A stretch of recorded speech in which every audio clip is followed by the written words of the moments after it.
everybody. Good morning, Miss Parrot. Good morning, friends. Now then, the theme... It's time for morning assembly at the new Earswick Primary School in York. As usual, the pupils take their places in the hall. And as usual, the head teacher, Carol Farrer, stands in front of them. As a grown-up, I've been going off learning things at the National College. But this morning, something unusual is about to happen. Something that will change school life and, in at least one case, save a school career. What I was trying to do was actually make my assemblies more interesting for the children. I had fallen into the habit of using off-the-shelf material or pre-prepared assemblies from the internet. So I decided to write my own assemblies on the theme of learning. I was trying to be a little bit creative and think, well, what could I do what could I do that will give them something to kind of hook? The skill she chooses to learn is juggling. Inevitably, the balls soon end up on the floor. See, I'm not really very good at this, children. Unexpectedly, they're picked up by teacher Ivor Leonard.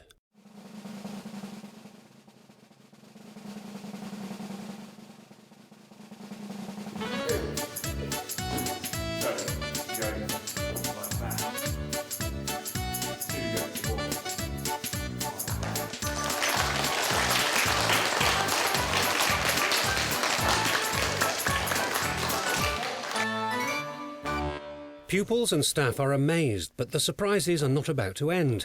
Step forward, supply teacher Andy Peacock. Because I'm a supply teacher, I just happened to be in on that assembly the day that she did it.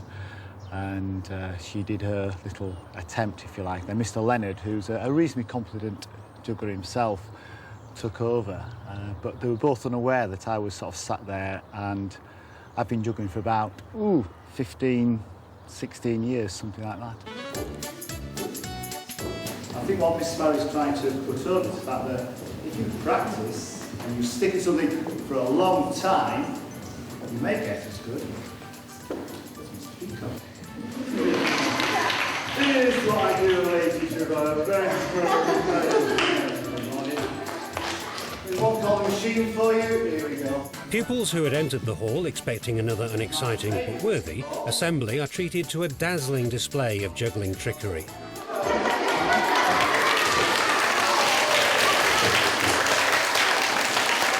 I looked at him and I thought, wow, that is amazing. Not surprisingly, some pupils decide to try it for themselves. Then some more, and even more still, until juggling takes over the school. And I know at the local post office, they couldn't quite understand how they'd had a run on juggling balls. There seemed to be a craze sweeping through the village, and they were going down to the wholesalers to buy more. But yeah, it gradually took off, and at lunchtimes and playtimes, the playground was full of children throwing multicoloured balls into the air and practising tricks.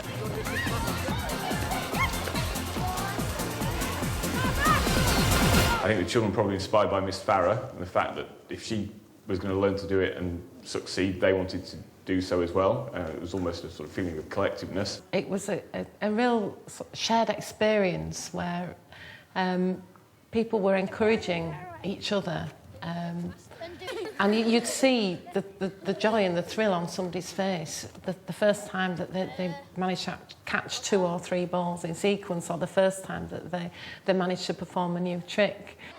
It isn't long before juggling is having an effect on the behaviour of pupils, as dinner lady Audrey is pleased to report. A lot more placid, more caring with each other, sharing. Football is strong teamwork, where the juggling, they will share more. Passing it to each other, as in you can do it with 2 or with 3, and they will participate more together. What goes through your head, what goes through your mind when you're juggling? Ramsey. Nothing, just stare at the balls. But there's always more to do. You can never finish, really. Do you juggle at home? Yeah. Have you tried juggling with your parents' best china? No, and I'm not gonna. How can you juggle? Only with 2. Not very good. You're going to show me? Well, if you really insist. Thank you. Thank you. I think it could have been anything. I think it just happened to be something that caught the children's imagination. I think what it does give us a message about is if children are interested in what they're learning and motivated to learn and engaged, and if they have the chance and the opportunity to follow their own interests sometimes, that does bring its own rewards. For one Year 6 pupil, juggling meant the difference between failure and high achievement. Ben was finding it difficult to form relationships with his teachers, especially Mr. Peacock, who was on supply for a term. Ben's a very bright boy, but there was a streak in Ben that was perhaps a little bit rebellious. And he saw me as a supply teacher who came in, and as a supply teacher you've sometimes sort of got to set the ground rules, if you like.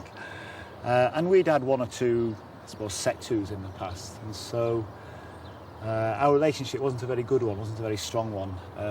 Even got to the extent where Ben didn't really want to be in the class with me, and he'd go and do his work but in somebody else's class. Me and Mr. Peacock didn't get on. Just every time he was like a sub for us, I went in a different classroom to him because we just like hated each other really. What happened since then, he saw the juggling, and our relationship since then, we've just bonded, and it's had a dramatic effect on our relationship, and with some of the other children as well, not just Ben, but with some of the other children as well. Why is that? I think Ben has realised that we've got something in common that perhaps he never saw before, and he saw something in me that he hadn't seen before, certainly another side of me that he'd never witnessed before, and something that he obviously liked. I, as a teacher, I'm very keen to help any child do whatever, to learn any skill that I can help in. So I was keen to help Ben because I saw the positive side of this, that, well, perhaps it could be a situation where we can build some bridges. At first I wanted to do a trick which is called the shower, where it goes like round like that, and he said that that's the hardest one, and then he said keep off that and do a trick that's called cascade, where it goes there, and kind of. And I said it's hard, and then he like showed me how to do it, and then it showed me like a method where you go 1, 2, 3, and it got easier and easier as he told me how to do it. So whenever Mr. Peacock was in, it was an opportunity for this particular pupil to develop his skills and talents in juggling, and he really was amazing. And you'd see the two of them out there at playtimes. They were able to do tricks together. So there'd be, Mr. Peacock would be throwing and Ben would be catching. And this amazing relationship developed between them. When it came to the time for him to take his tests, this improved attitude and relationship was already beginning to have an effect. And when he got his results through, he had got level 5s across the board, which in the January we were not certain that he would do. I mean, it was what he should have done. There's been no comparative study, but members of staff believe there's been a marked improvement in concentration and achievement amongst all juggling pupils. It can also help de-stress teachers. Some of the children decided that it helped them listen and concentrate, and it's been documented as well that behaviour improved as well. Some children who'd had problems with behaviour used it somehow to manage their behaviour and apply themselves. There's a term in a lot of schools now called brain gym, where children are doing things with the right hand and the left hand, and the left side of the brain is helping the right side. Well, if you're doing this at break for 10-15 minutes, that's the best brain gym I can think of. So from an educational point of view, it's tremendous. It's very relaxing, it's de-stressing. Once you start messing about with your juggling equipment, as we tend to call it these days, everything else goes into the background. You don't think about anything else other than what you're doing, so it's very calming as well. Juggling has helped in the classroom by providing an ideal subject for filmmaking using the school's digital cameras.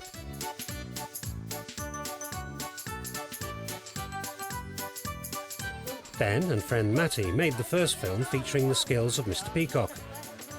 Now all the jugglers regularly appear on the screen. For those who want to learn juggling, here's all there is to it. Now, the secret of juggling is the throw and getting rid of the spare ball that's in the hand. It's not the catching. If you throw a ball miles away, your hand will automatically go for it. It's the throw. You've got to imagine you have a pane of glass just above the head and you're aiming for the two corners.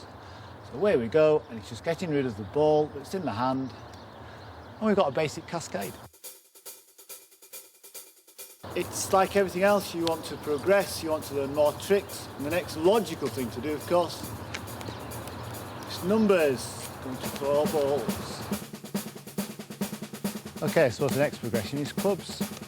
And it's a basic 3-club cascade.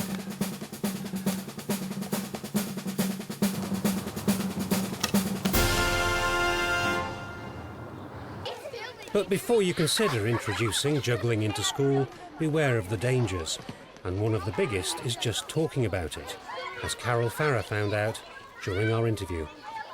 Balls, it's the kind of balls that they use, because there are a variety of balls that children can use for juggling. But I have to say that they were very sensible for the most part. Most of the children had the soft balls. I can't say soft balls.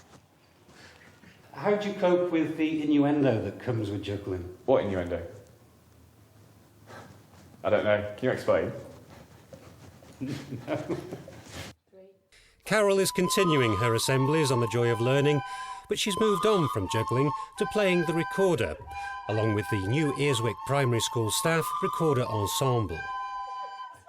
The whole staff now learn to play the recorder, and given my lack of musical talent, I don't think I'll be impressing the children as much with that at all. There is currently an initiative for children to learn to play a musical instrument. So we are hoping to inspire the children through the staff learning as well. We have made a start, and again, a number of staff have been hiding their light under bushels because we already have some quite talented musicians in school. 1, 2, 3, 4.